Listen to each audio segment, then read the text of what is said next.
along tonight. My name is Sam Weeks and I'm one of the financial advisors with Guild Financial Planning, which is part of the wider Partners Wealth Group. I'm also joined here tonight by Chris Saunders. He's our General Manager for Partners Wealth Group New South Wales, but he's downstairs trying to work out how to get people out of the lifts. Tonight's presentation is a continuation of the work we've been trying to do with Andrew and the Optometrist Association, and hoping to bring some ideas to you guys around how to maximise your personal wealth, I guess, or bring some personal wealth solutions to you. We hope that this is the start and the first of a number of series for the optometrists that we're putting together, and the point of these sessions is, one, to educate you guys about some factors that you may not be aware of in your life on your financial side, and also to articulate the ways that we may be able to help you secure your financial future. So we're going to continue to work with Andrew and his team to hopefully bring you some more information around areas that you may feel that you need help or would like advice in. So if there is a particular area that we could provide information for, or you'd like to hear more about, please let Andrew know or put it on the feedback forms, and that would be great. Firstly, I'd like to apologise for the slow start. We had a few technical issues, obviously, but Andrew was all over that, and we're now here.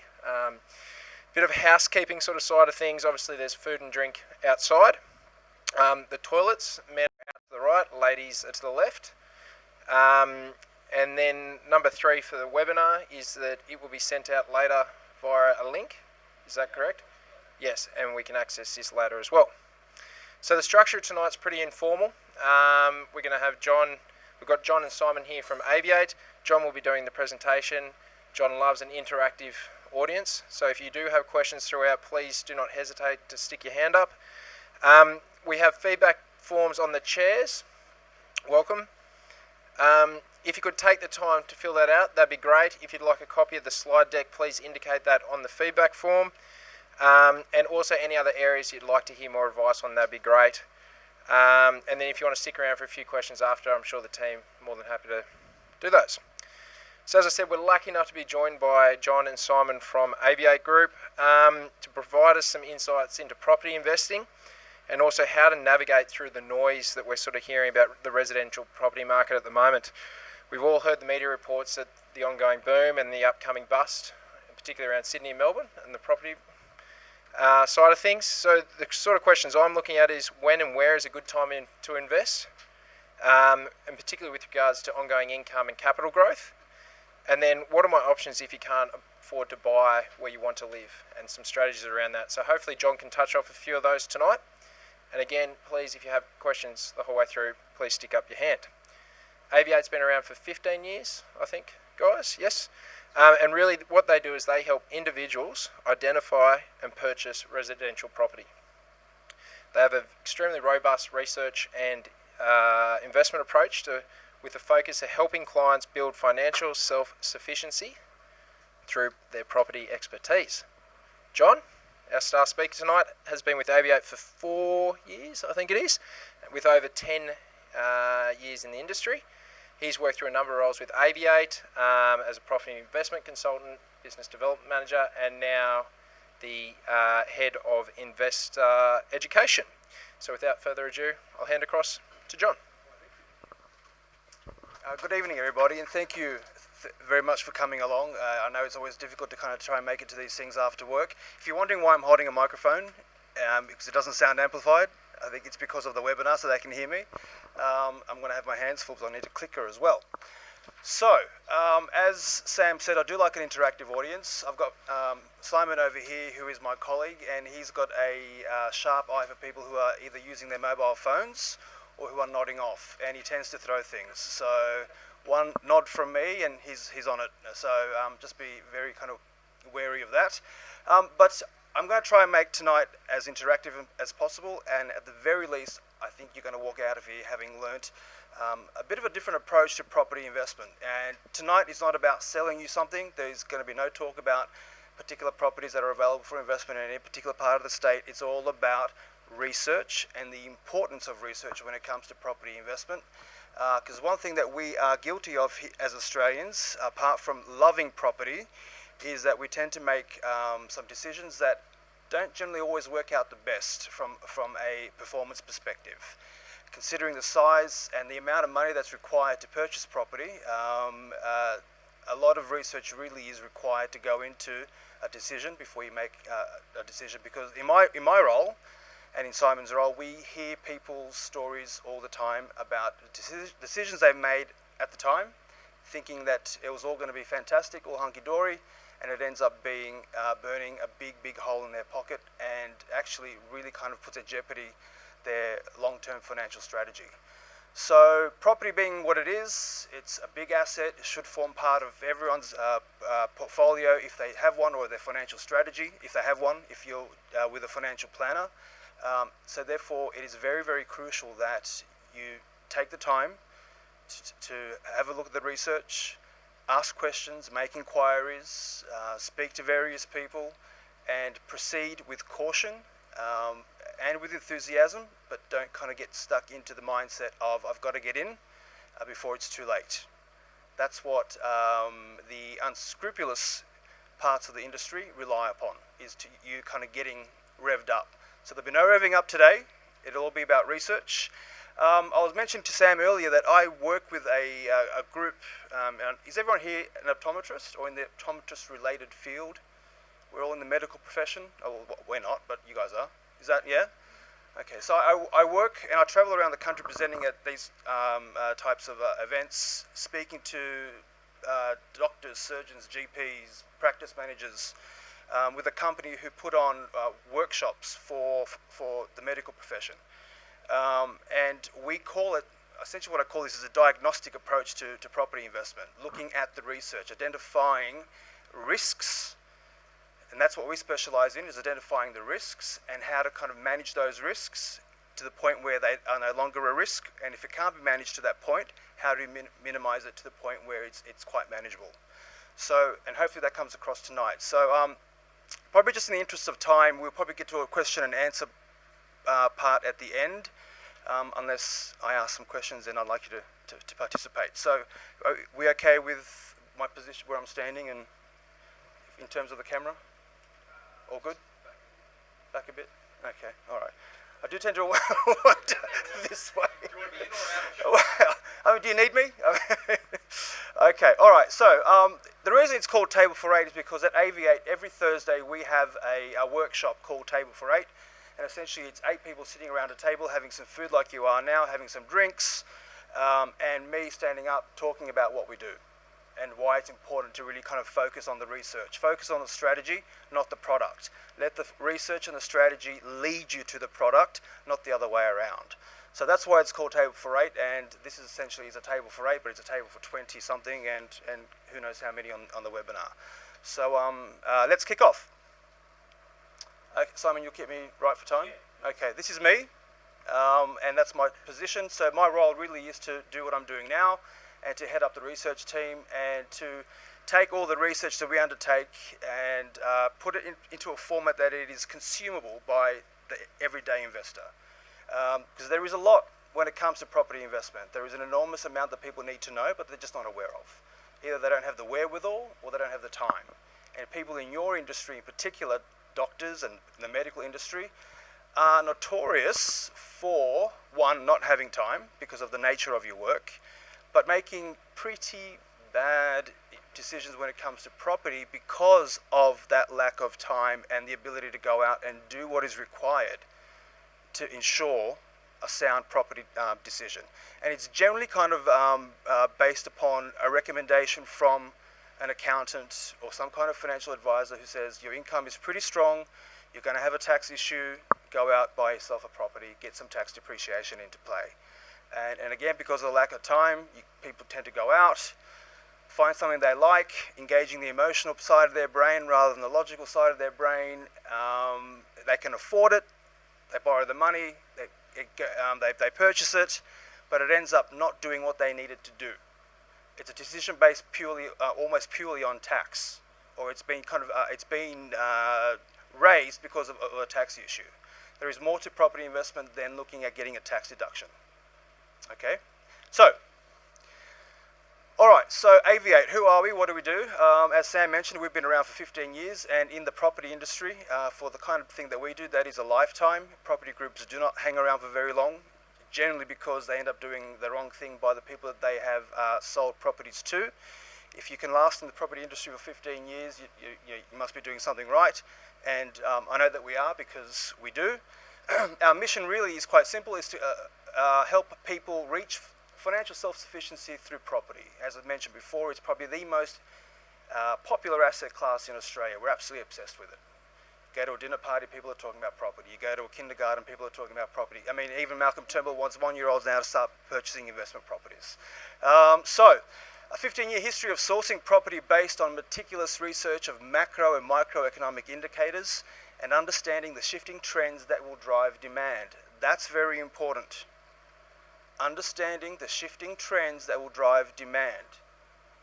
It's important to know what's happening with the property market now, but it's more important to know what is going to drive forward the value of your property over the long term. Are you placing your money into a product that will be in demand over the long term? Because the long term is where you make the money, not the short term with property. Okay? That approach, that attention to detail, the discerning nature of what we do, and the refusal to accept anything other than what makes it through our process is what has led us to be the only property group where that is been approved, signed off on, or gone through a due diligence process by a number of major financial institutions, and they are some of them. There are many, many more behind that. Couldn't put them all on there. So essentially what that means is they've looked at our business, they looked at our portfolio of recommendations, they look at our process, they look at how our portfolio of recommendations performs, they go through our business, and they need to be certain that if they're going to recommend a client to us, that we're not going to put them at any unnecessary risk. So as I said, there are many, many horror stories when you speak to people about property investment, but we want to do everything that we possibly can to avoid that, because that's our bread and butter. These companies referring their clients, people like yourselves, to us. So, what is it about us that they like so much? Well, what I like about us so much is this. This is our methodology. The 32 keys that we look at. There are 32 main criteria that we look at as a group when it comes to identifying an investment opportunity. Behind those 32 criteria, there are 108 sub-criteria. All of those are weighted. It's a scientific approach. And I'm going to play you a quick little video.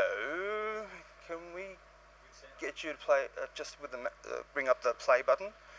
This is a very quick little kind of rundown of some of the main criteria, but I'll go through them as we proceed through the night.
Okay.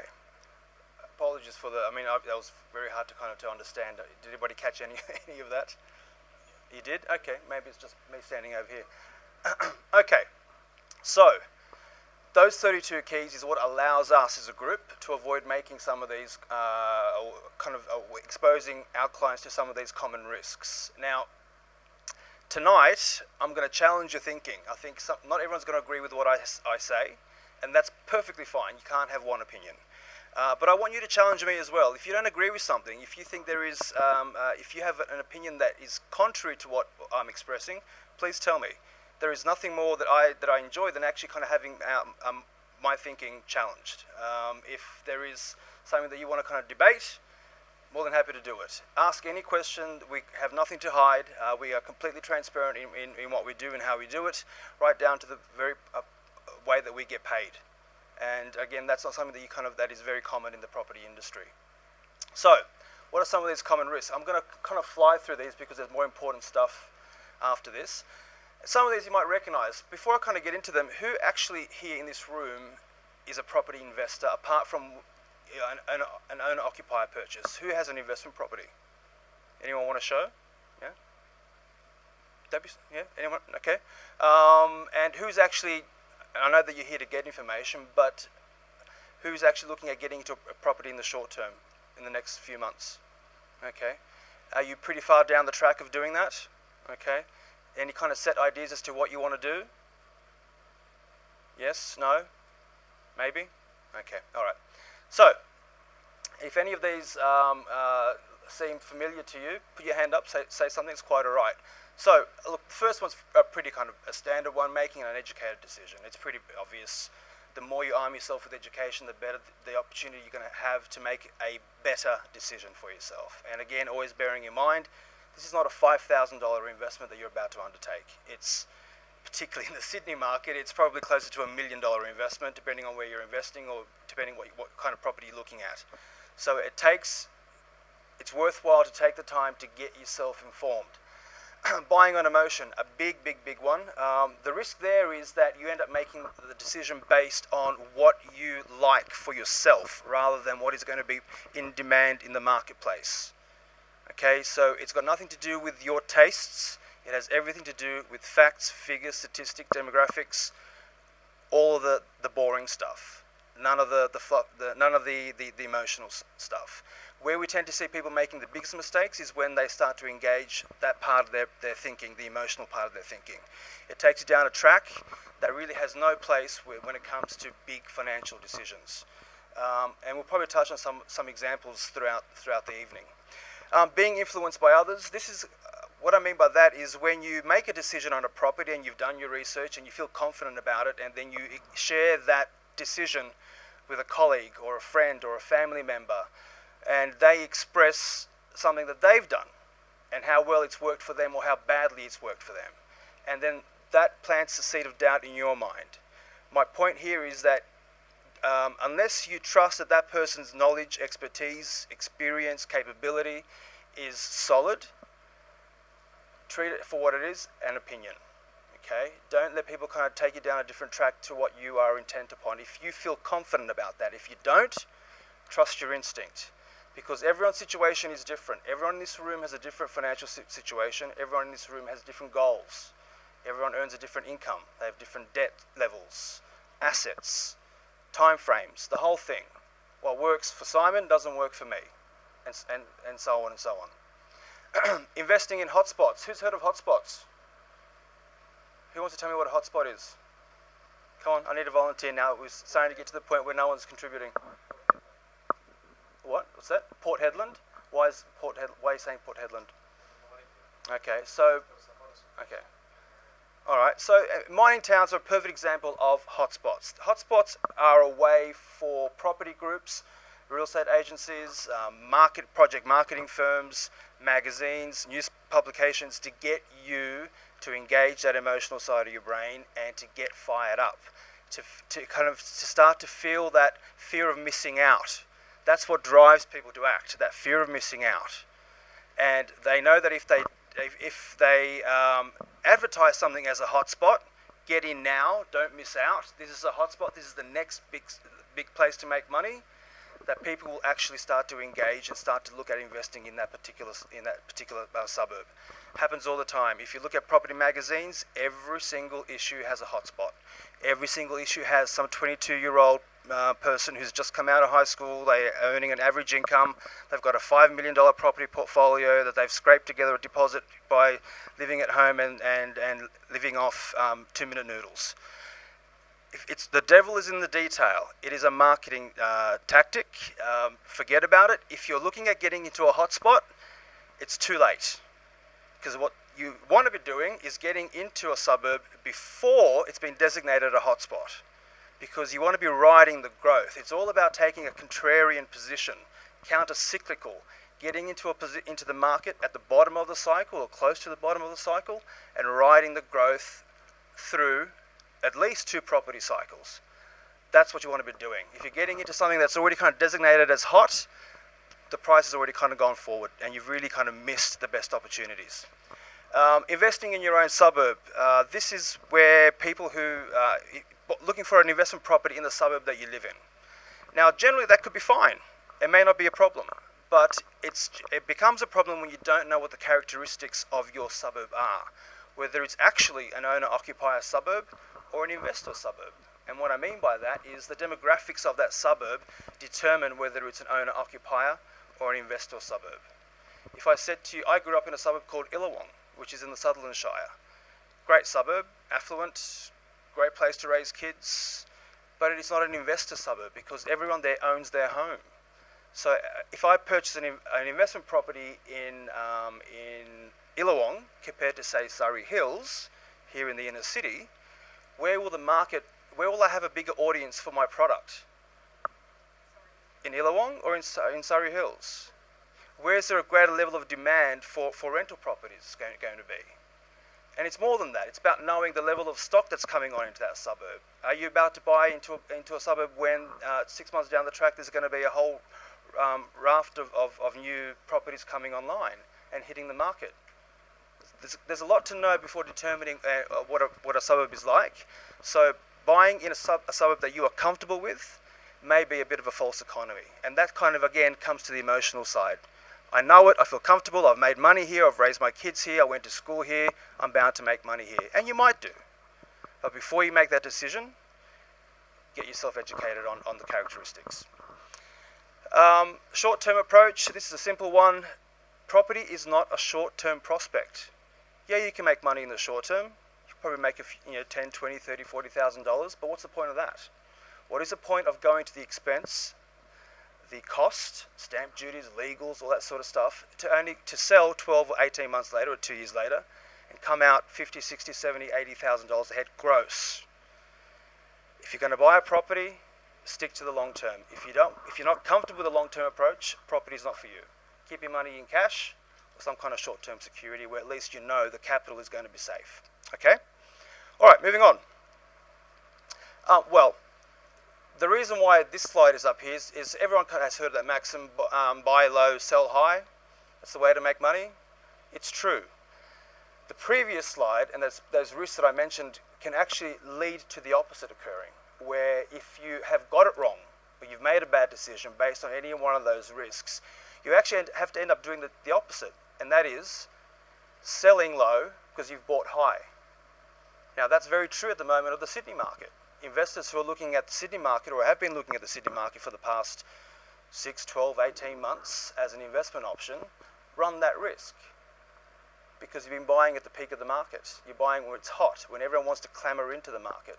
And that's just human mentality. That's kind of just what we do. It happens with the stock market, it happens with the property market. And again, it comes back to that fear of missing out. He's making money, I need to get in as well and make money. And then it creates this kind of level of I guess, excitement in the marketplace. And people just kind of clamour in, and that pushes prices up. And so it kind of works to your disadvantage.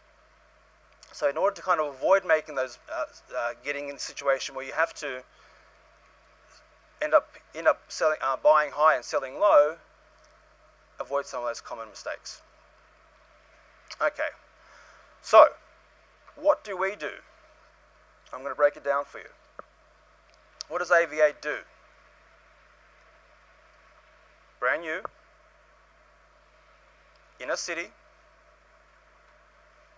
off the plan, apartments. Now, who have I lost? Who's switched off, having read some of those? Very nervous. Yeah? No, and be completely honest, because it's my job to justify why we do that. No, no. In fact, quite the contrary. So, and be honest, show of hands, who's now kind of thinking, that's not what I was hoping to hear? Okay, perfectly fine. If I haven't changed your mind by the end of the night, then that's fine. But at least, as I said, you'll come away with some information. Okay, so we're going to go through these. Why inner city? Anyone here live in the inner city? Do we know what the inner city is?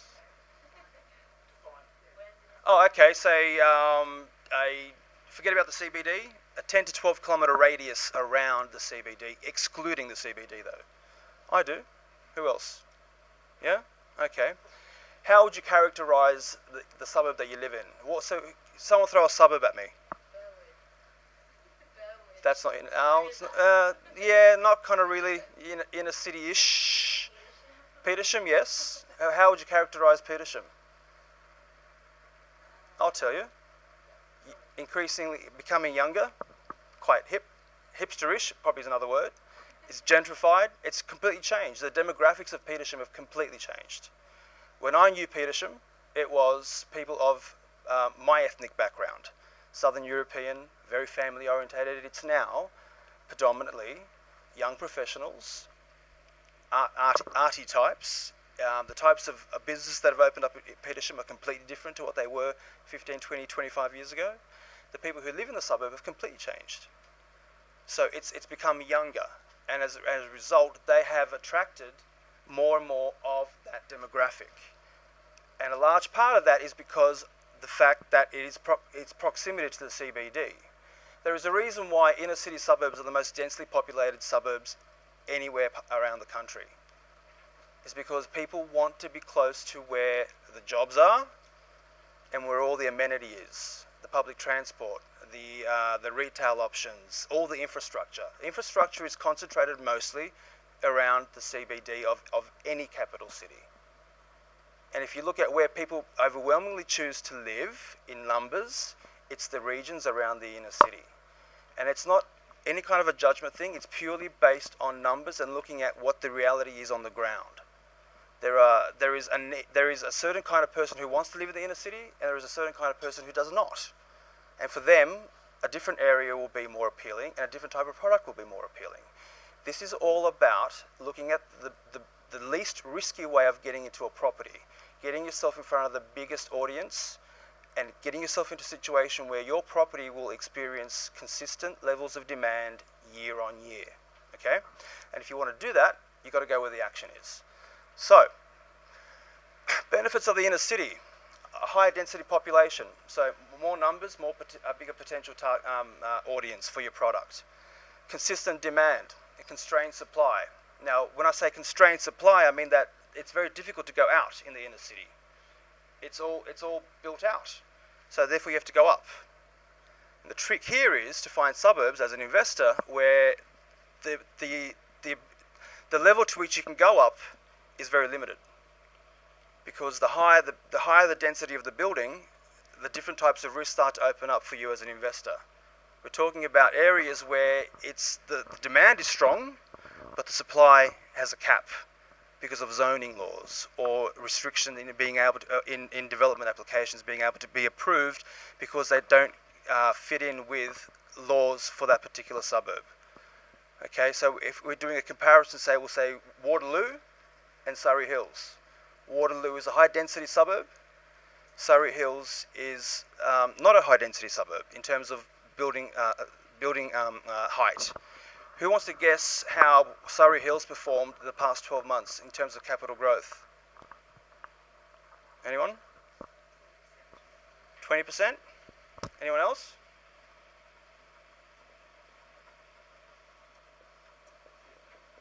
15? 30? Okay. All right. This is for units, I meant to say. It was actually 10.6. Who wants to guess how Waterloo performed in terms of unit price movement? Remembering it's the neighbouring suburb. There is an imaginary line that separates the two, but they are very different. Anyone want to have a guess? 5? Anyone else?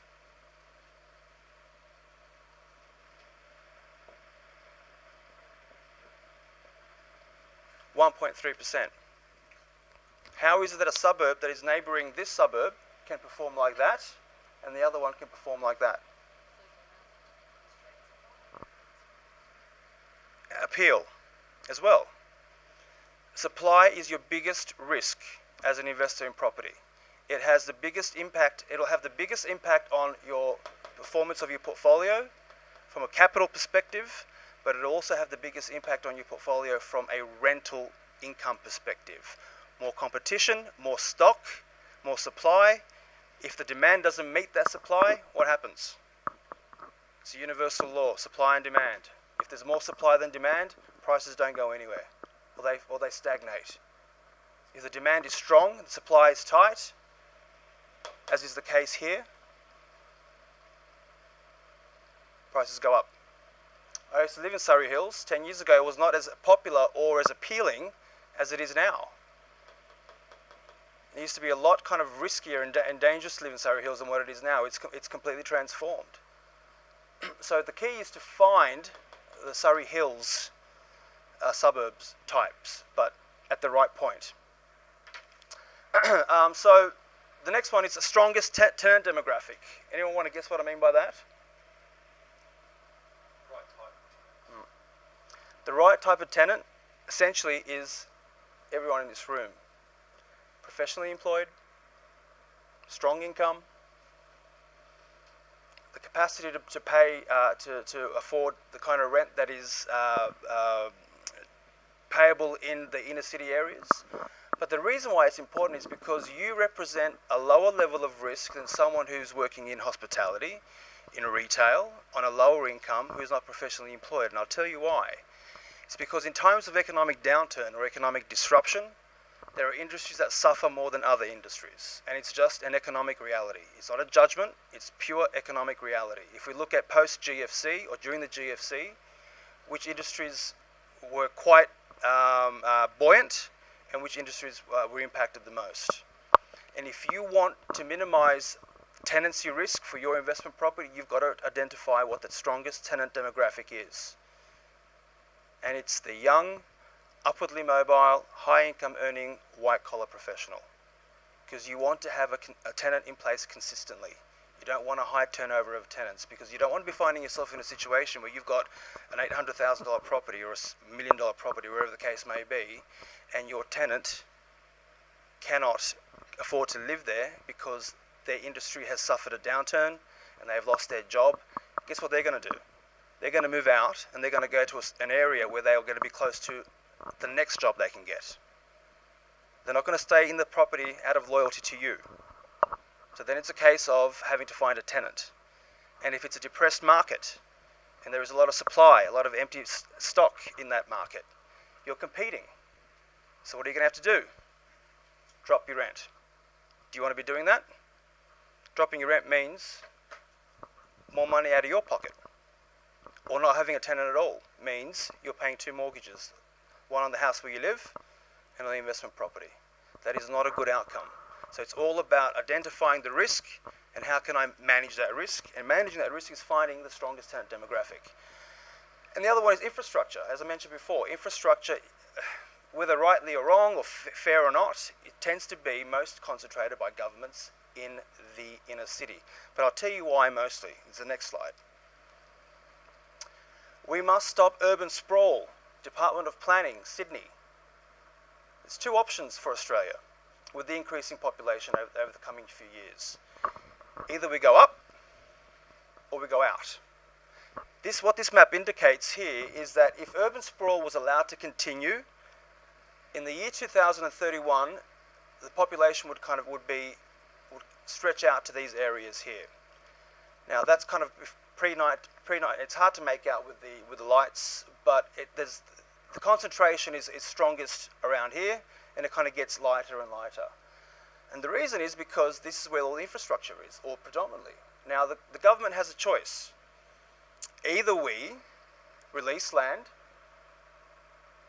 in these outlying areas, but you can't just release land. You've got to put in place the infrastructure, public transport, trains, buses, light rail, sewerage, all manner of things that are required for people to be able to live there. And even then, people still have to travel from here to get to work, and it may be in Parramatta, or mostly it'll be in the CBD, because that's where the jobs are, mostly, and that's where the money is. People go where the money is. So it's a choice of governments going to all that cost, and governments don't want to do that anymore, because when they do, they have to borrow. When they borrow a lot, we yell at them, because we've come to the point where governments, we almost don't allow governments to borrow, because they're accused of being bad economic managers if they're going to deficit. That's a whole other argument. So, the options are, let developers carry most of the cost, which then means huge prices, private equity, means tolls, everything that you use has to be paid for. So it starts to price people out. So the option is then, we look at going up. This was the kind of the old planning method. Over here on the, what's this, left? Oh, hang on. Left? Yeah, left. So, the old principle was that in any town centre, you build a town around a critical piece of infrastructure. And in this case, let's say a train station. So where the train station is, public transport, frequent public transport, you start to kind of concentrate infrastructure around that area, and people will come because there is that amenity there. People need to get to work, they need public transport. People will start to purchase houses around there. That was fine up until a certain point. But that's no longer sufficient. So planning now, and this is actually a plan for growing Sydney, Department of Planning 2014, where that area needs to now be doubled in size. So rather than kind of focusing on 400 metres radius around the public transport option, it is now 800 metres. So what that means is that in these areas, in this whole area, things will be upgraded, renewed by government, rather than that money being spent on building completely new infrastructure much further out, where, let's face it, most people don't want to live. They go out there because they have to, because they can't afford to live anywhere else. If you can make these inner city areas, or some of the outer suburbs as well, more appealing, provide higher density housing, it alleviates the housing problem. And it kind of eliminates a lot of the need of having to go out further out and lop off the top of a mountain and create a new suburb or a new city. It's very, very, very expensive. And people ask, why doesn't the government just release more land? That's why, because of the cost. They won't tell you that, but that's why. So, the other reason about inner city, why we look at inner city, as I said, this is all about kind of looking at future trends as well. Households are changing. Households are getting smaller. More people now are living alone than at any other point in history in this country. I live alone. That's because no one can stand me. But just ask Simon, he works with me. But if we go back, so this is kind of a projection here. So I don't know if you can kind of see this, how clear it is. Oh, wrong button. But what it says here is average annual growth between 2011 and 2031 for different demographics. So couple only, average annual growth will be 1.7%. Couple with children, 1.5%. Single parents, 1.9%. Multiple or other family, so an extended family, 1.4%. Lone person, 2.1%. And group household, 0.8%.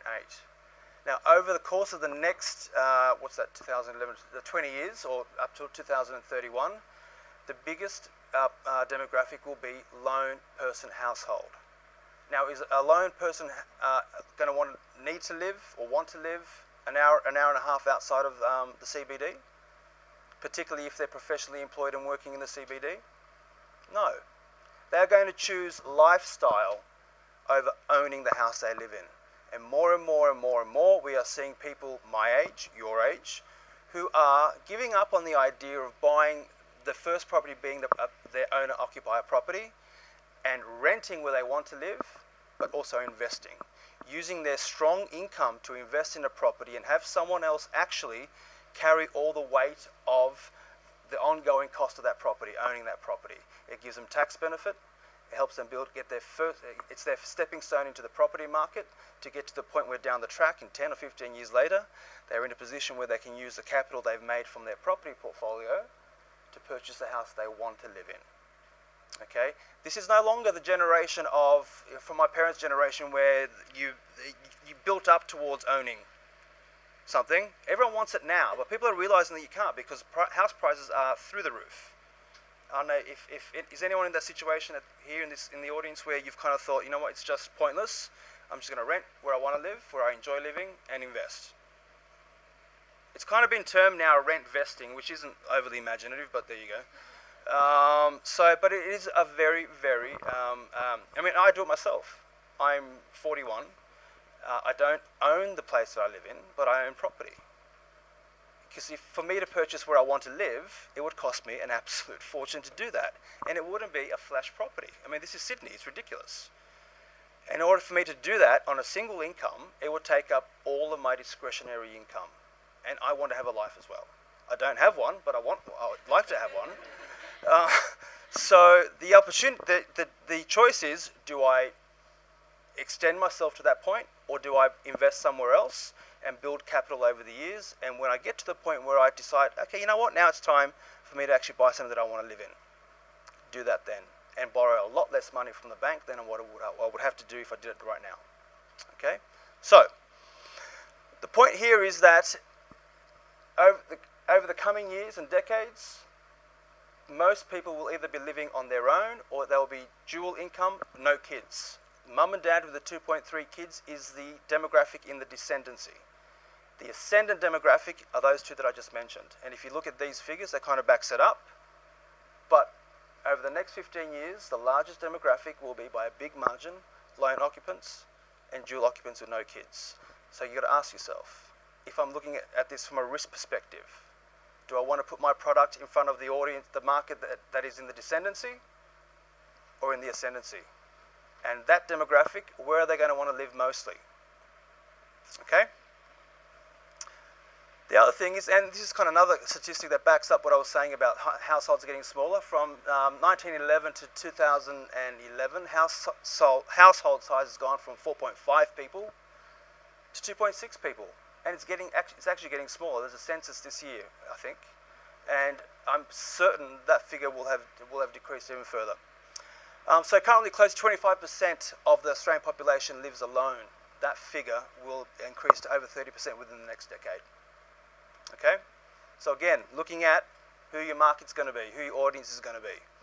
Why brand new?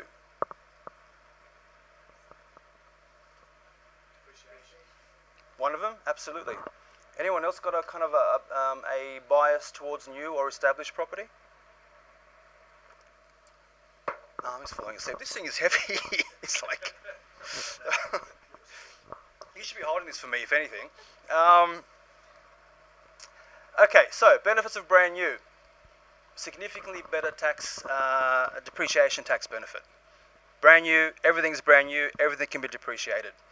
I even learnt that if you've purchased a brand new property in an apartment building, even the common areas, you can claim parts of the a portion of the common areas in your as in depreciation. I didn't know that. So depreciation is the big one for new. The other thing is that new apartments or new buildings achieve a strong rental premium over established apartments. And that is purely driven by demand. The only thing that pushes prices up is demand. Okay? There is a flight to quality. People are more sophisticated in their tastes when it comes to where they want to live and where they want to rent. Apartment buildings 20, 30 years ago were just concrete boxes, very little imagination or design behind them. 4 walls, simple floor plans. That doesn't cut it anymore. Some still are though, yes, that's true. But there is a definite flight to quality, and we see that when we look at vacancy rates. Who knows what a vacancy rate is?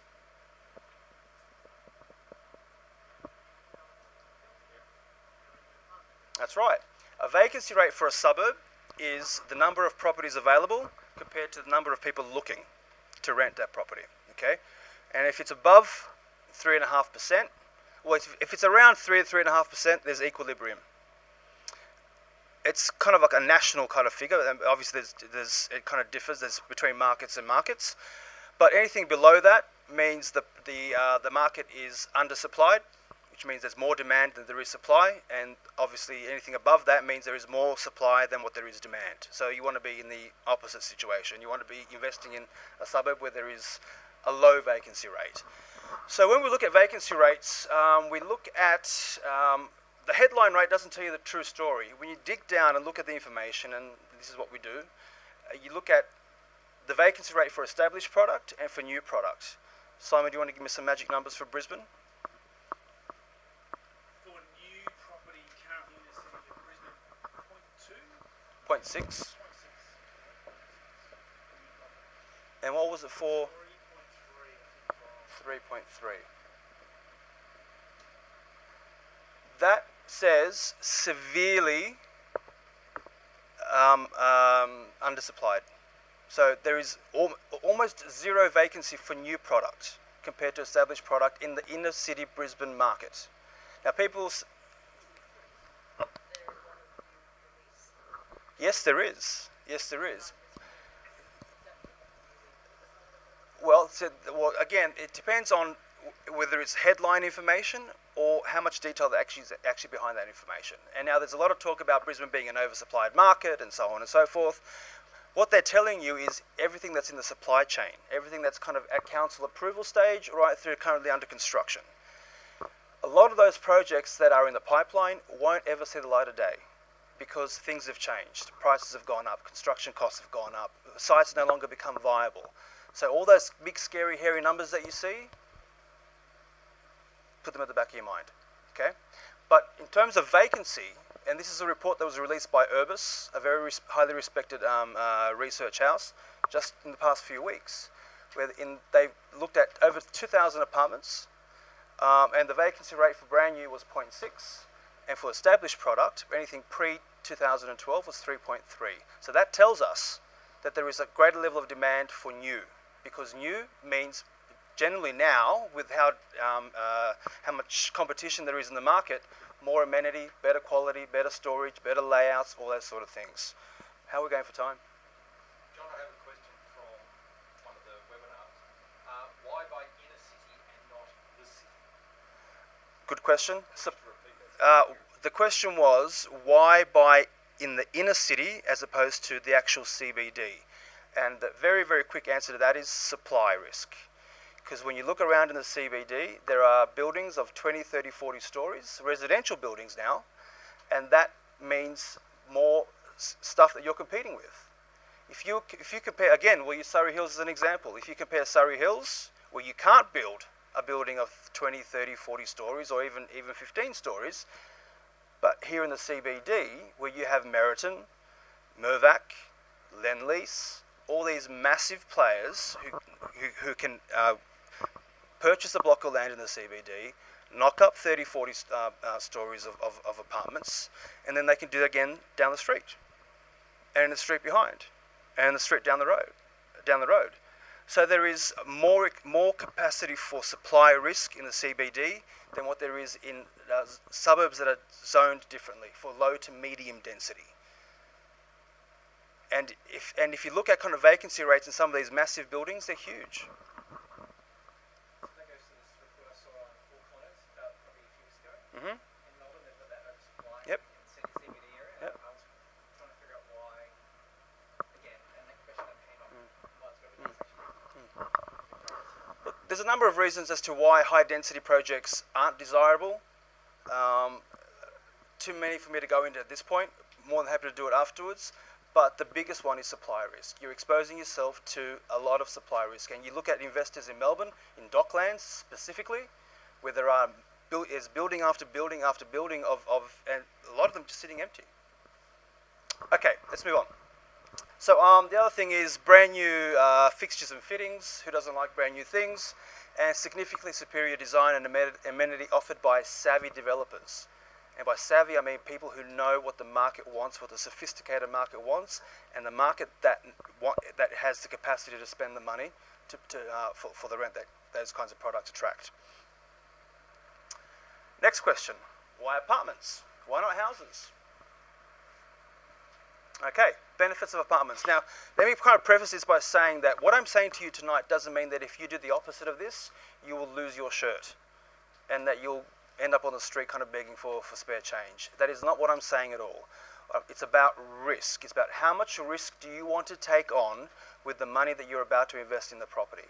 Do you want to do it with the greatest focus on risk that you can, or do you want to kind of forget about some of those risks and go with some of the things that I mentioned in the previous slides about looking at buying in your own suburb or engaging kind of buying on emotion? It is not about judgment whatsoever. It's about looking at what works, going backwards, but also looking at what is going to happen going forwards in terms of trends and putting yourself in front of that marketplace. So apartments. Apartments are no longer a stopgap measure or a stepping stone to the quarter-acre block for Australians. We spoke about this. That kind of Australian dream of owning the quarter-acre block and the four-bedroom house, for most people, it's no longer it's an irrelevancy because of their living circumstances. This really is heavy. Because of their living circumstances, so it's just not what they want. I don't need a four-bedroom house out in Oran Park where there are housing estates. You can invest in one, you might make some money, but how much risk are you attaching to it?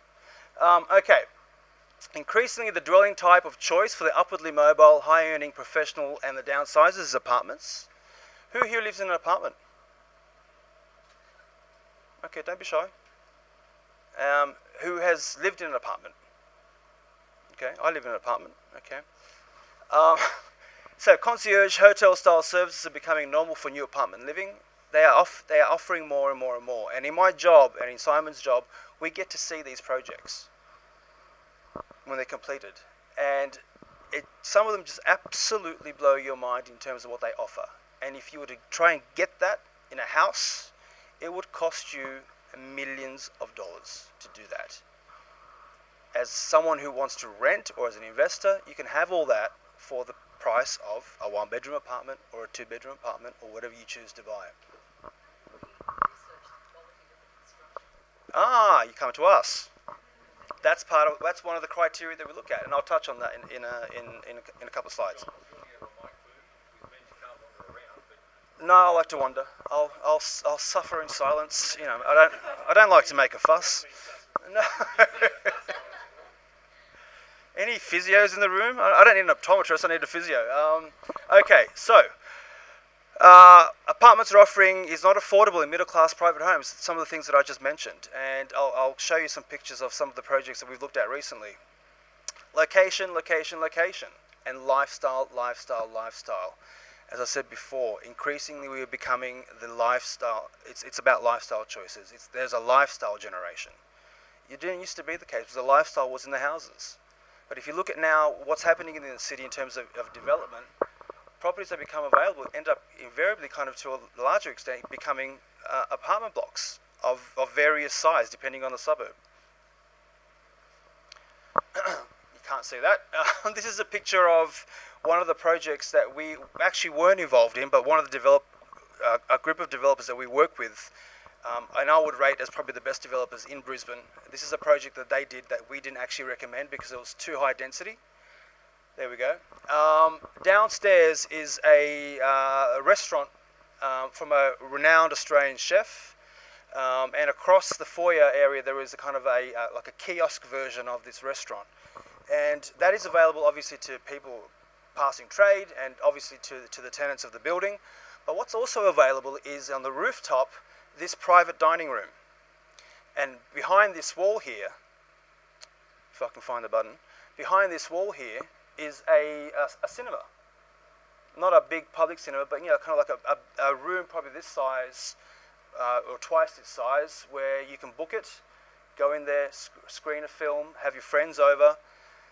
The chef from downstairs or the kitchen from downstairs prepares the meals while you're in watching the movie, and then you can step out onto the rooftop. And that's your rooftop. So you could be renting a one-bedroom apartment in this building, and that is all available to you.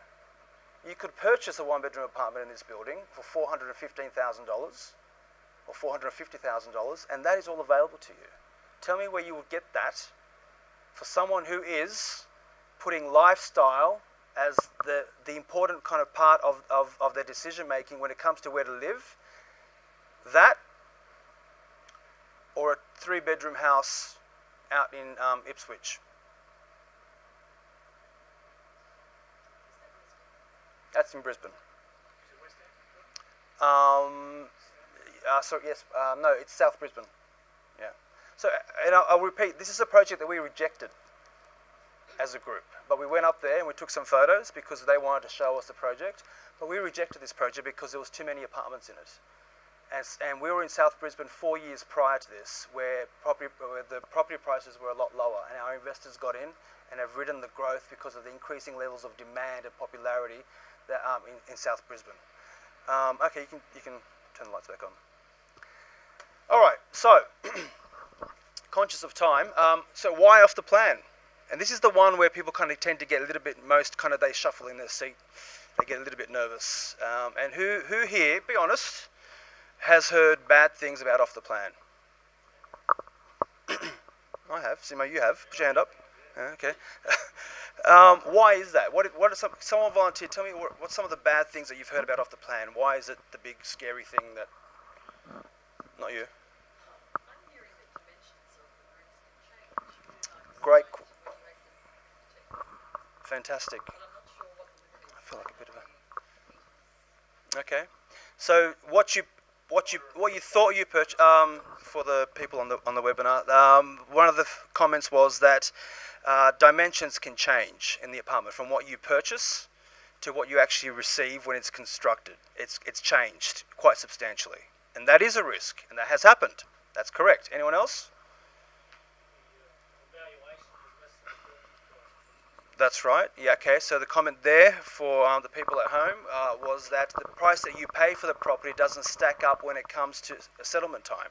So, for example, if you've paid $500,000 contract price, 12 months later when the project is completed, the bank values it for lending purposes, and they say it's only worth $470,000. That happens. I had a case actually with an ophthalmologist. Remind me what an ophthalmologist is? Medical specialist. It's an eye. I thought it was an eye thing. The op gave it away. Purchased a property, and this is kind of a case of. This is an example of of some of the things that I've been talking about. He actually he kind of like hit all the common risks that occur. Made a decision to purchase a property in Brisbane in a suburb called Hurston. Based on the recommendation of a friend of his who purchased in the same building. Bought a 1-bedroom apartment with his wife. It was their first investment property. Did no research. Probably asked very few questions. Just essentially, and he told me quite freely himself, actually in a meeting room just around the corner here. And they purchased the property. It was constructed. The day before I met with him, he actually had the valuation done by the bank. Who wants to guess how much it came in under? He purchased it for $430,000.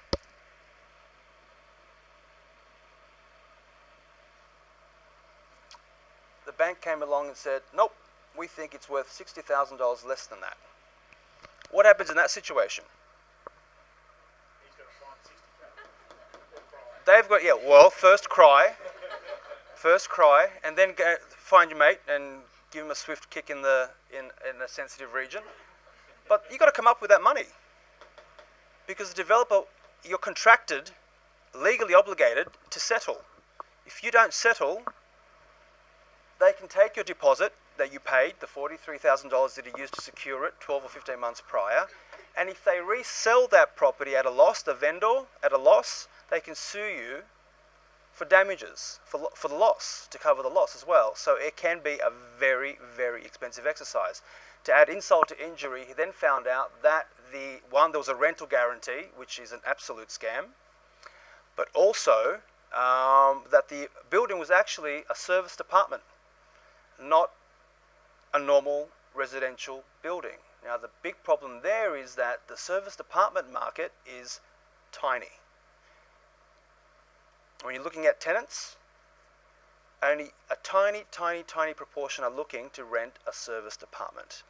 So he's got a property that is worth $60,000 less than what he purchased based on what the bank has valued it at.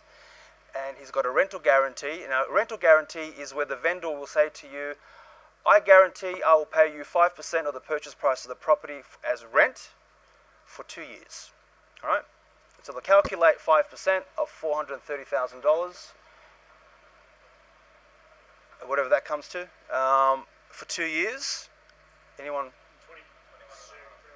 Okay, so times 2 is 42. What is it? 21 and a half times 2 is what? 43? Oh yeah, 10%. And they trust me, I work with numbers all the time. Okay, a little bit embarrassing.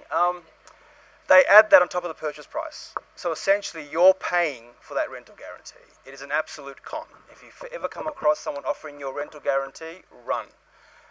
So he not only paid more than what the property was worth, he can't rent it to anyone. He's absolutely shafted. Yeah. So, yeah. So, look, I will be the first person to say to you that there are absolutely risks associated with off the plan if you don't know what you're doing, or if you go and get bad advice or no advice. It's about knowing what the risks are and how they can be managed. The benefit to off the plan is, the first one is the big one. You get to choose first. Choosing first as opposed to choosing last can make an enormous amount of difference when it comes to the value of your property over the long term. It can be the difference between choosing the top floor north facing with the city views or the ground floor south facing that is as dark as you like, and it's very difficult to rent. Because what's going to happen when it comes to reselling it down the track and prospective buyers walk in and both properties are on the market, they're going to walk into the south-facing one thinking, yeah, it's not bad. It's dark. It's not bad. They'll go up to the top floor one, 2-bedroom, north-facing, drenched with light all day long, nice kind of gentle light, and they'll see the city views, and they'll engage the emotional part of their brain, and they'll start imagining themselves living in there, and they will have forgotten that ground floor south-facing like that. That's what you want to happen. And the opportunity to actually get that top floor north-facing is purchasing off the plan. Because I can tell you, when that building is constructed and completed, and if there's any stock left, it will absolutely not be the top floor north-facing or the somewhere in between, whatever. It'll be what's left over. So if you want to purchase what's left over, go for it. Buy close to construction completion or at completion. I'm not saying you're going to lose your shirt, but I'm saying you are not putting yourself in the position of power. If you're going to spend that kind of money, put yourself in the position of power. Give yourself the ability to choose first. There are risks, and there are companies out there who take advantage of people knowing what the risks of off the plan are. And they will do things like change the plans, or they'll release a product and allow people to purchase without formal council approval for the project. And that is exactly why we have this level of criteria and research that we do that ends up in one of these 80, 90-page reports to make sure that we've checked on all those things, that the building has formal council approval, which means they can't make material changes to the building. They can't turn a 2-bedroom into a 1-bedroom. That they've got approval to go ahead, that they've secured their funding, which means the risk of it not going ahead is eliminated because the bank has given them the money. That you work with developers who actually have a long, strong portfolio of successful projects, that they're award-winning projects, that they haven't had legal action taken against them for shoddy workmanship, or the project has stopped halfway. All these sorts of things are risks with off the plan, but it's about how they are managed and whether the group that is giving you the recommendation to purchase in that project has actually taken the time to investigate. If they haven't, they don't care, because their primary purpose is just to sell you a product. And when it all hits the fan, they've disappeared. Or they'll say, too bad, so sad, you should have done your research. Okay? The other thing is, through Aviate, is that when you purchase off the plan, we will have secured an allocation that has been priced based on an independent valuation. We never accept the vendor's price, and we don't get involved in the pricing either. We know that the fairest way to go about pricing a property is to engage an independent valuer that all the banks would use in the normal course of having properties valued for lending purposes. The valuer will go in, look at all the details of the project, and with all the expertise and knowledge of the actual area and the standard of the building, they will say this property is worth X. And X is what you pay, not $1 more. The other benefit is that we select the units in that building that we think are the best for various reasons, and we insist that we choose first because we know how important it is to choose first. We absolutely insist upon doing that, and if we don't, we reject the project. So we choose first and then give you the opportunity to choose first from what we've chosen first at an independent valuation price. Okay?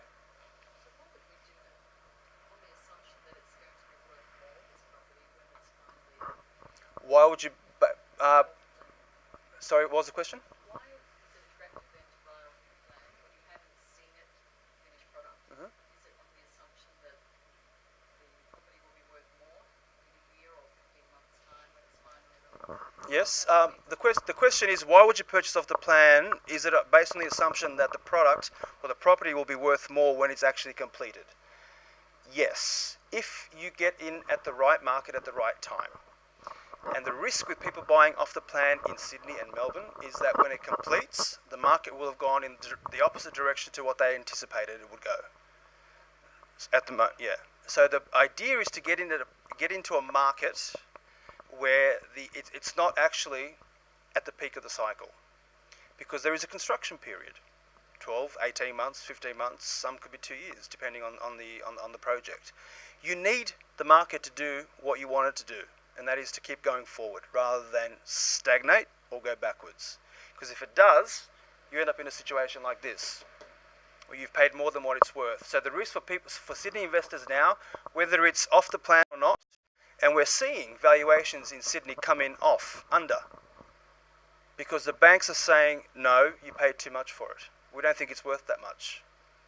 And whether they're right or wrong, it doesn't matter, because they're the ones holding the money. You need them to give you the money. And so there's no point arguing with them. You can go to another lender, they might say the same thing, or they might come back with a slightly different story. But there's a reason why we're able to get projects that complete where there is every single one of our clients who's purchased in that project has not had a single dollar in valuation issue. It's because we put them into the right market at the right time, as opposed to the hot market. Okay?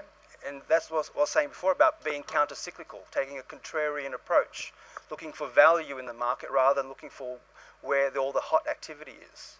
There's a herd mentality. People want to go where all the action is. That's fine, we understand that. But why buy high? Buy low.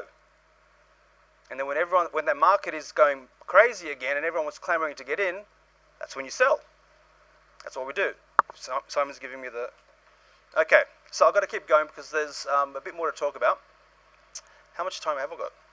We want to say, look, it was originally an hour, but obviously... Have I gone over? No, that's fine. Oh. If you do need to leave, please feel free. But obviously, if you want to stay and enjoy the rest of the presentation, please do.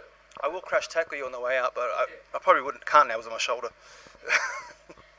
I mentioned my shoulder's sore. Yeah. Okay, anybody need to go? I won't get offended. Okay, alright. John, just before you start, can you just remind the webinar people that they can send questions in through email? Okay, I've just been asked to remind you at home, the webinar people, that you can send questions in through email. Okay. The email link is on the advice that you got about the seminar. Okay. Alright, so what does successful property investment look like? What's success? How do you gauge success? Not you. Capital growth. Okay, you got a tenant. Okay, and look, for some people that's enough. The fact that they got a tenant in place. And for some people invest for different reasons. People invest purely for growth. They don't need the income. They earn $300,000 a year. They don't need the income from the property. Some people invest for income because they need the income to supplement the income they have. And that's fine. Whatever your reason is, absolutely fantastic. Go for it. But what do we do as a group? And this is where the font has gone, half of it's gone all kind of like different. Anyway, it doesn't matter, you can still read it. So, capital growth is the key. If you're investing that kind of money for the long term, you want to come out of it at the other end having made a substantial amount of money. Income is one thing, capital growth is another. Okay? Long-term capital growth, and that is our focus as a business. We look for opportunities where there is the greatest potential to make capital growth. Am I out of the camera? Rental income is good from the perspective that it helps you hold the property. It's not a drain on cash flow. But rental income should not be the primary purpose for investing if you're looking at building a portfolio over the long term. Because rental yields can be deceptive, and property groups in the property industry know that people get seduced by high rental yields, which is why people end up buying in mining towns, because rental yields are 8, 9, 10, 11, 12%. Go speak to a person who's invested in a mining town 3 years ago, how they're feeling today. They are not sleeping because they can't sell their property. Okay. Golden rule of investment is the higher the return, the higher the risk. Yield follows capital growth. Capital growth does not follow yield. If you get the capital growth, the income comes. Okay, you can have a high yielding property, but it is not going anywhere in terms of capital growth, and it happens all the time. It's generally, who wants to guess where, in what regions? Further out from the CBD. Okay, because that's where rental yields are higher. Rental yield is a reflection of the risk attached to the property. The higher the yield, the higher the risk on the property. Okay, so I'm going to kind of go through these fairly quickly because of the time thing. So this is just to give you a bit of an idea of actually what the property process is, what the timeline is, and can you do this on your own, or do you think, okay, well maybe I do need help from people who actually understand this whole process, because there are a lot of things to take into consideration. Okay, so stage one of the property development process, and there's 5 stages. I'm only going to go for the first 3. Is conception, birth, development, maturation, and rebirth. Okay, so let's start with conception. So the stages in the conception stage are council approval, feasibility, site analysis, highest and best use, sales strategy, development valuation, and finance. So one of the things that we do as a business is we also consult to developers, to development groups, and they come to us for our advice and our opinion on what the marketplace would want. So we give them that advice so as to make their site as potentially as successful as it can be. So we often help developers answer these questions. Can I afford to build something that the market will want given my fixed profit margin? Developers work on a margin, a fairly kind of narrow margin. If it's anything under 20%, it's not really feasible for them to do. Okay? Which is why I'm confident when I say that a lot of the projects that are kind of in the pipeline won't ever see the light of day, because margins are getting smaller and smaller and smaller. And only the very good developers, a lot will fluke it, but the good developers will get through because they understand this process and they understand their business and they understand their margins. So when it comes to supply, I can be 100% guarantee you that no one really sees the level of supply information like we do. Every single suburb in the inner city of every part of this country, I can tell you, looking at a spreadsheet, what projects there are in the pipeline and what stage they're at and what's the likelihood of them going ahead or ever seeing the light of day. How I made the best use of my development sites. Will people buy what I intend to build? Site analysis. Is it going to be popular with the marketplace? What costs will I budget for sales, including a display suite, advertising? Who's my target market and how do I reach them? Do they use a company like us, or do they go to a real estate agent in that local area who's going to ask them to build a display suite? and pay for the marketing campaign and do all that, which is a massive amount of cost. And what's that going to mean in terms of people coming, leads, qualified leads or unqualified leads? Will the bank and the valuer agree with my calculations of finance and development? Have I completely mispriced my project? That's where we come in. So stage 2, the birth stage, is the off the plan, off market. So this is also very important, is that word, that term there, off market. The projects that we do, that we launch, that we approve, once they've got through the process, are not available on market. You won't find them on Domain or realestate.com or on the internet. We absolutely insist that they are exclusive to our clients. Once we've gone through our exclusivity period, they can do whatever they like. They can launch it, do a retail launch, they can set off firecrackers, whatever they want to do. But whilst we have that exclusivity period, it is not available on the market. It is a pure off-market opportunity. Okay? So the research component kicks in here, and this is where we start to undertake our 32 keys. We look at, from a macro perspective, right down to kind of zeroing into choosing the units in that building. Okay? Negotiations. So we negotiate things like this for our clients. Property pricing at valuation. So we insist, if the developer does not agree to have the property priced by an independent valuer, we walk away from the project. Okay? First tenancy protection. I spoke about rental guarantees. This is different in that from the date that you take ownership of the property, when it settles, for the first 6 months, that 6 months is protected by way of the vendor paying you the market rate of rent as determined by 3 independent appraisals at the time, and the average is taken of those 3, or 2 or 3 independent appraisals. They don't offer a fixed amount in the beginning of the process. They will say, if you don't have a tenant for the first 4 weeks, that 4 weeks will be covered, but it'll be based on appraisals done at the time and the average of those appraisals taken. And the reason why we do that is because what that means is that we understand that the riskiest time in terms of tenancy is when a project settles, because that's the only time you're going to compete with everyone else in the building for a tenant. And it may not be straight away. You may not be able to get a tenant in place. Actually, the project that we just did, in the first, there were probably a handful of, there was 23 investors, our clients in this building of 50 apartments. I think 6 of them had tenants before they actually settled. They had signed leases ready to go. Not everyone did.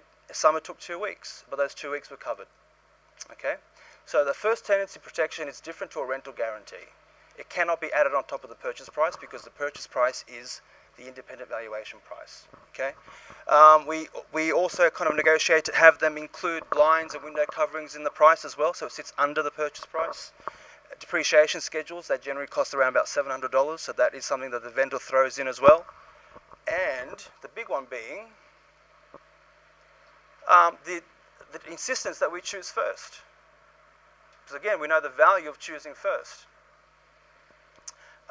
So in terms of how we help investors, we don't do large-scale seminars like this where it's product-driven. I've not mentioned a single project today, and I'm not going to, because I don't know whether it's going to be suitable for your circumstances or whether it's even appropriate for your circumstances. I know nothing about you, other than you sitting here in front of me or looking at me from a camera. The process is that you sit down, and it's very similar to a financial planning process. You sit down with a consultant and you have a discussion about your circumstances, your needs, your goals, your income, your liability, as much as you want to tell us. And the more you tell us, the more better able we are to actually match you with a project and a property and a price range and match it to your goals. So in that first meeting, you won't talk about property or projects unless you absolutely insist. But 9 times out of 10, the subsequent meeting is when they come back to you with a recommendation. Okay? So we take you through a process where there is no emotion. There's no emotional kind of process of getting you into a seminar, whipping you up into a frenzy, telling you about do you want to retire on $20,000 a year? Do you want to take that risk of retiring on the age pension? No, start investing now. Oh, and by the way, this is the project you should invest in. Contracts are by the door. Say hello to the lovely assistant over there. She'll hand you one on your way out. That's not what we do, because we know that's what leads to people making blunders, and very costly ones as well. And it's a reputational risk too. Okay? All right, moving on very quickly, and a couple more slides. So, as I mentioned before, everything is off market. You will never see our projects in these publications or any publications. There'll never be a display suite. We don't require them to do that, because we're not selling based on the product. We are making recommendations based on strategy. It's all about the strategy and understanding your goals, and then letting that lead us to the product itself. And then there's the development of the stage and being updated once they've secured their funding from the bank. You know the project's going to go ahead. It's going to be completed.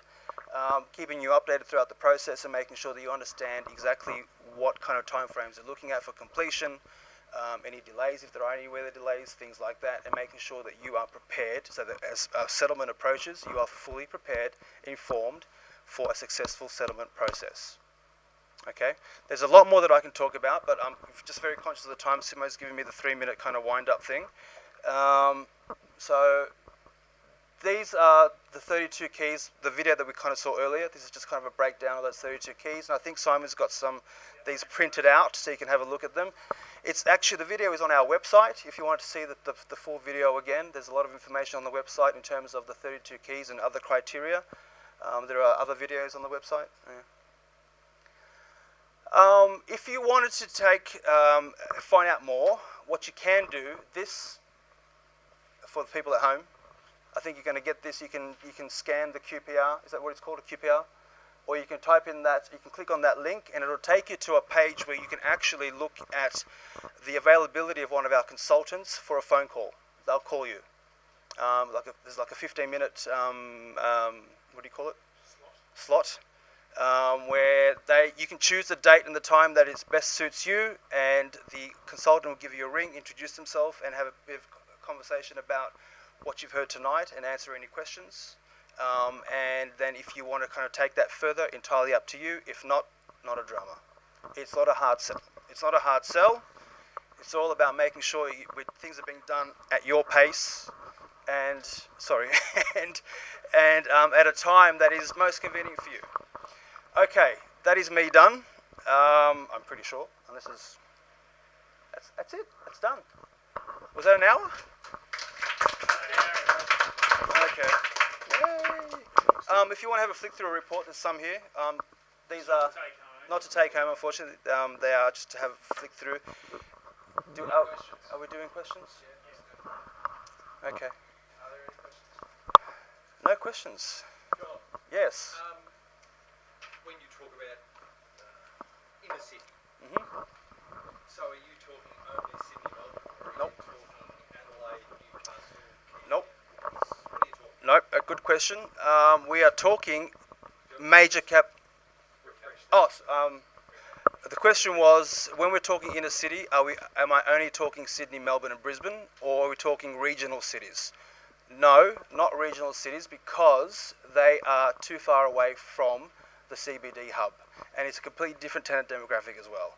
And when I was talking earlier about the industries that people work in, that their livelihood is dependent on, the risk is greater the further you go from the CBD, because the types of jobs are different, and the levels of income are different, and the requirements of the people living in those areas is different. I'll use Victoria as an example. There are a lot of house and land packages in outside of Melbourne, the Melbourne area, and Melbourne or Victorian economy is dependent on manufacturing to a large extent. Manufacturing is an industry that is absolutely faces competition from countries like China, India, where they have massive populations, and they can pay the workforce gets paid less. So they can make the product somewhere else, which is why we're seeing plants in Australia closing down, because they're going overseas. Why will a company pay someone $40 an hour to do a job that someone overseas gets paid $4 an hour to do? It's an economic reality. But how it kind of comes home for investors is that if you are purchasing a house and land project or a house and land or investment property in or around those areas where those kinds of jobs are predominant, then that's the kind of risk you face, because when that person loses their job, when that plant closes down, as I said before, they're not going to hang around in your investment property if there's no job for them. They will go to where the job is. And it's about looking at where the jobs are most abundant, but not only most abundant, but most secure industries, growth industries, healthcare, legal services, financial services. These are industries that when the economy takes a hit, and we haven't been in a situation where there's been a recession in this country for 26 years. We've had 26 consecutive years of economic growth. That's fantastic. But what that does mean is that we're getting closer to the year when we do. And when we do, people will lose their jobs. Do you want your tenant to be the person who's lost their job or the person who's still got their job? Okay? So it's not about judgments. It's not about not liking Newcastle or not liking Tamworth or not liking regional areas. It's about risk. Pure and simple. There is a question that no one's asked me yet. How do we get paid and what do we get paid? Anybody interested in that? How often do you get someone in the property industry telling you or forcing you to ask them how they get paid? Doesn't happen, does it? Gee, this is a big duster.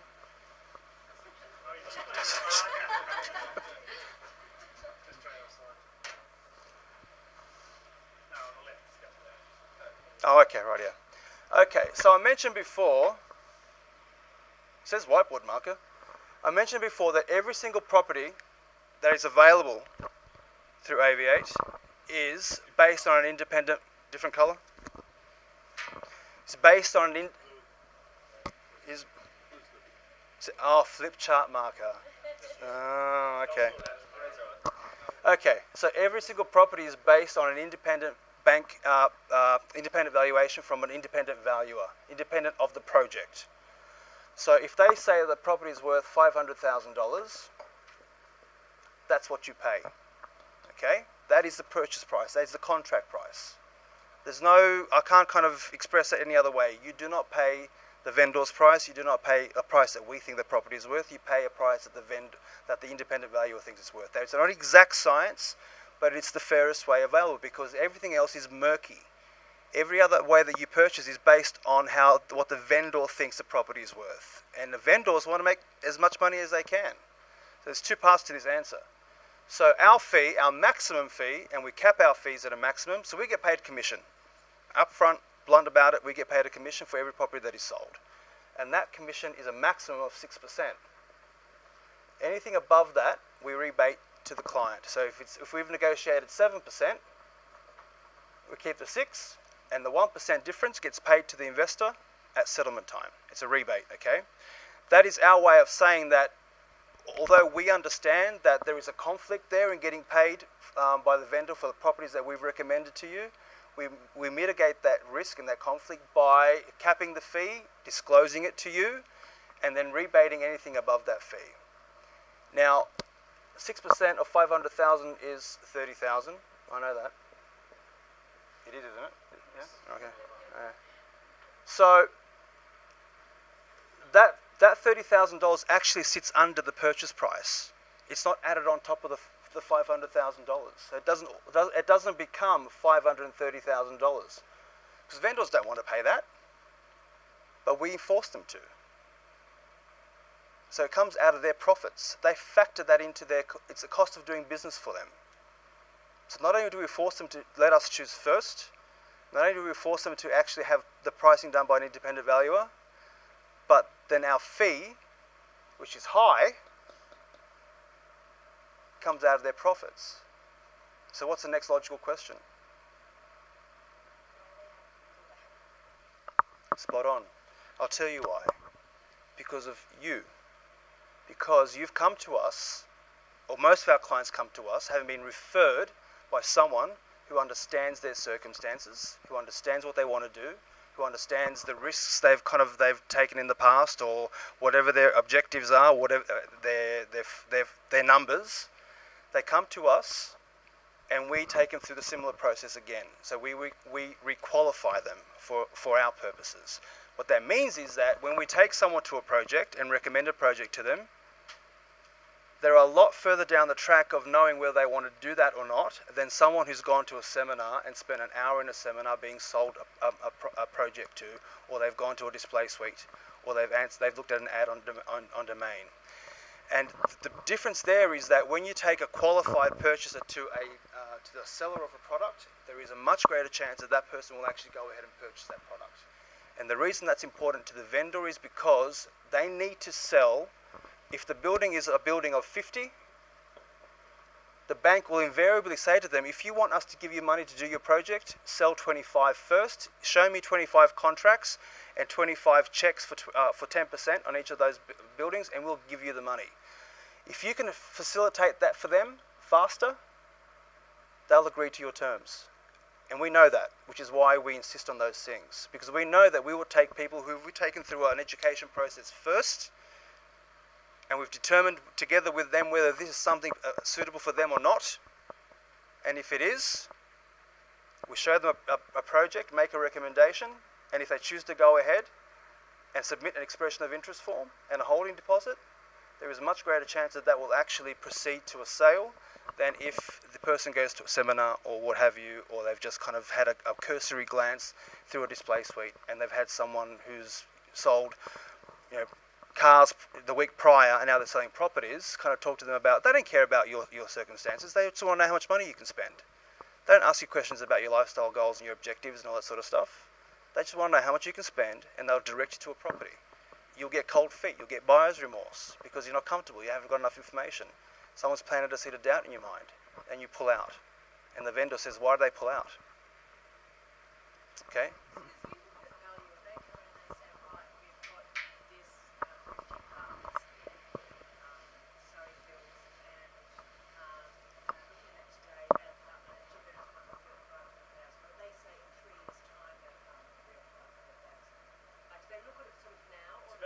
Oh, yeah. Oh, great. Oh, great question. Great question. I will repeat the question. Thank you, Simon. The question was, is the valuation done on the basis that it is... hang on, let me think how to... Right. Is the valuation done on the basis that it is valued, it's worth now, as constructed, completed now, or in the future when it's estimated to be constructed? And the answer to that is the valuer is given the instruction of coming back with a figure based on what they think it would be worth if it was in place, out of the ground, completed right now, today. Based on today's market conditions, not projecting growth. Okay, and that is a big difference. Some companies will say they do valuations, their properties are based on independent valuations, but they won't tell you that it's based on future value, not current value. And that is a big difference. Great question. I've got nothing to give you, but that was a great question. You want a pen? No? Okay. Any other questions? Yes. On the off chance that it might actually go above that sort of expectation, price of expectation, and say that, we sort of thought it was 500,000, but in 2 years, today it's valuing, but in 2 years' time it's worth, let's say, 530. Who's out of pocket then? Is it still If at settlement time the project is actually, the unit is worth more than what you paid for, no one's out of pocket. You're ahead. The vendor has no material consequence for the vendor. Oh, if it's worth less, then you have to come up with a difference, or you can get it revalued, go to another lender. If you think the valuation was based on incomplete information or an unfair assessment or whatever, and it happens. Look, it happens. I will tell you that in terms of, and we track and measure this, because we know when valuation numbers come back at settlement time for our clients, we know what the obviously what the purchase price was and what the valuation at settlement was. 96% of the time, the settlement price matches the valuation price, and in the I was about to say three, the 4% of times. Great with the maths tonight. In the 4% of times where the valuation does not match, it's usually somewhere between 2 and 3% difference. Okay? So but we don't kind of just let it go because it has an impact on our business. I don't like it being at 96%. It's something that I'm responsible for to a degree, because I have to kind of release those figures when we do our training sessions. But you can't. It can't be 100% because evaluations aren't an exact science. So if you can see something glaringly that's been omitted, if there's a comparable done with a project that is nowhere near comparable to the project that your client has purchased in, you can challenge it. Valuers don't like being challenged. They can be sued for their opinions, which is why they'll only 9.9 times out of 10 tell you if they think the property is worth what you paid for or less, not if they think it's worth more. They don't stick their necks out. So where we can challenge it, we do, or we'll advise the client to seek another opinion. But we've never Melbourne at the moment is kind of having massive valuation issues. We had a project in Melbourne that just completed. We had 2 valuations come in under. And the project we did, the most recent one in West End, which is a suburb in Brisbane that everyone was freaking out about. Valuations are going to be, everyone thinks it's oversupplied. Every single unit, and there was 31, a building of 31, we did the whole building. Every single one came in on contract price. So this is a problem because I'm not that familiar with the plan. So I buy a $500,000, I give you 50 grand deposit, or whatever, I give you to the developer, and so then I talk to my bank beforehand, or I get. Okay. I've got finalised for 3 years ago. Okay. Okay. Yeah. Yeah. So this is where it's a problem for me because they say that property is not worth $500,000. And they won't give me the money. So the question or the comment there was the fear about off the plan is that 1, your financial circumstances might change over that period, and 2, that the settlement won't stack up. The settlement valuation won't stack up with the original purchase price. Is that right? So if I'm asking you, is that what the problem is here? So it's up to the bank to give me the money. If they say it's not worth that, That's right. It's up to the valuer to come back with a valuation figure, and then the bank uses that to determine how much they're going to lend you. Yeah. And if it's not worth it, they won't give Yeah. Well, I mean, you can go to another lender.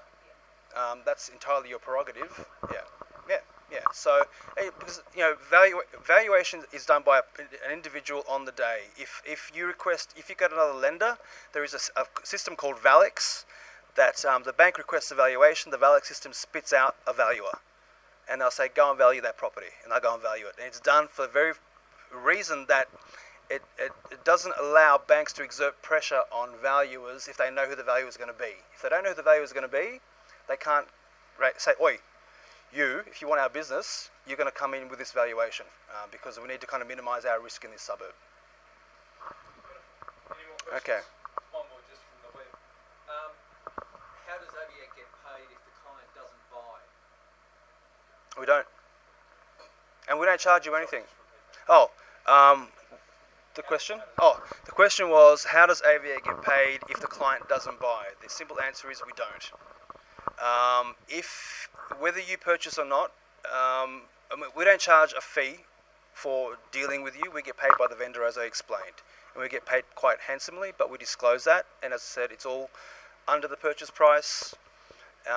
Anything above the 6% is rebated to you, but we don't charge a fee if you don't proceed with something. Okay? All right. Thank you very much. We can hang around and answer more questions. Yeah. Yes. Thank you, everybody. It's been a pleasure presenting to you. Thank you very much. Just very quickly, we'd like to obviously thank John and Simon for coming along today. Their strong focus on risk management and their robust research technique is what has given us at Guild Financial Planning confidence to use them and engage them. So we very much appreciate them coming along. How we work in conjunction with these guys is we take a whole look at your snapshot as well and can help with what structure to invest in, be that personal, be that in your super fund, can you use leverage in your super fund, and then also with things like the legal and the lending piece, again, we can help you with there, and we can act as sort of a bit of a project manager across the whole piece. But that's a little bit about us for today. We didn't want to go into that. It was more about the property and how you can invest. So again, if you could put your hands together for John and Simon, that would be great. And if you could all fill out a feedback form, that would be great. They're all on your chairs, and we really appreciate you giving up your time. Thank you. And thank you again to the Optoms.